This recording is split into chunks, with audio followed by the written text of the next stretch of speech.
श्रीराम समर्थ.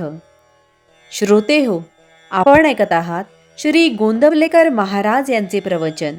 नाम घेण्याला काहीही आड येत नाही. आपण असे पाहू की नामात प्रेम येण्याकरिता एक एक सत्कर्म करीत राहणे सुलभ, की ते नामच विचाराने सर्व संतांनी कळवळ्याने सांगितले आहे म्हणून. जरूर तर बळजबरीने सुद्धा घेत राहणे हे सुलभ. समजा एक यंत्र आहे, त्यात पुष्कळ चक्र आहेत आणि ते यंत्र चालू करण्याचा हेतू धरला आहे. आता एखाद्याने त्यातले एखादे चक्र चालू करू म्हटले तर ते चालू होईलच असा भरवसा नाही. पण त्या सर्व चक्रांचा संबंध असणारी कळ आपण दाबली तर मात्र बिनतक्रार आणि अत्यंत अल्प प्रयासाने ते यंत्र सहज चालू करता येईल. त्याप्रमाणे नाम ही कळ जर धरली तर सत्कर्मरूपी सर्व चक्र एकदम फिरू लागून आपले काम निश्चितपणे आणि सुलभपणे होईल. म्हणून हमखास आणि सहज रीतीने काम व्हावे अशी ज्याची इच्छा असेल त्याने कशाही रीतीने का होईना नाम घ्यायला लागावे.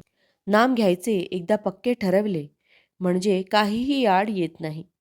व्यवहारात आपण पाहतोच की एखादी गोष्ट समर्थनीय नसली तरी करायचा निश्चय केला की मनुष्य ती करतोच.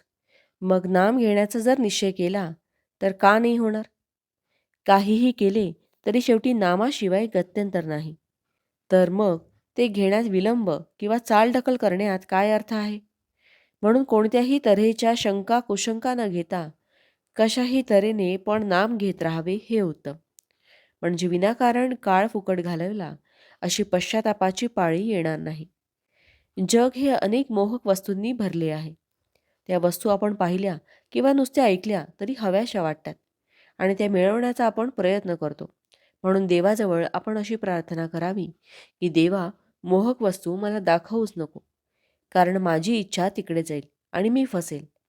देवा, माझे ज्यात खरे हित आहे तेच मला दिसो, तेच मी ऐको, त्याचेच मला स्मरण हो आणि त्याचीच मला गोडी लागो. प्रल्हाद, द्रौपदी यासारख्या भक्तांनी देवाजवळ काय मागितले तेच आपण मागावे आणि त्यांनी निष्ठा ठेवली तशीच आपणही ठेवावी. त्यांच्या ठिकाणी जसे वैराग्य होते तसे आपल्या ठिकाणी आणण्याचा प्रयत्न करावा. प्रयत्न करीत असताना प्रथम चुका होतील, पण त्या झाल्या तर पश्चाताप व्हावा. देवा, मी फार दोषी अपराधी आहे, मला क्षमा कर आणि तुझ्या कृपेला पात्र कर. पश्चाताप खराच झाला तर राम कृपा करीलच. मुखाने नाम घ्यावे, हाताने प्रपंचाचे काम करावे आणि अंतःकरणात समाधान ठेवावे. भावार्थ, जो नाम घेऊ लागेल त्याचे मन बाहेर धावण्याचे हळूहळू कमी होते. जानकी जीवन स्मरण जय जय राम. महारुद्र हनुमान की जय. समर्थ रामदास स्वामी महाराज की जय. सब संतन की जय.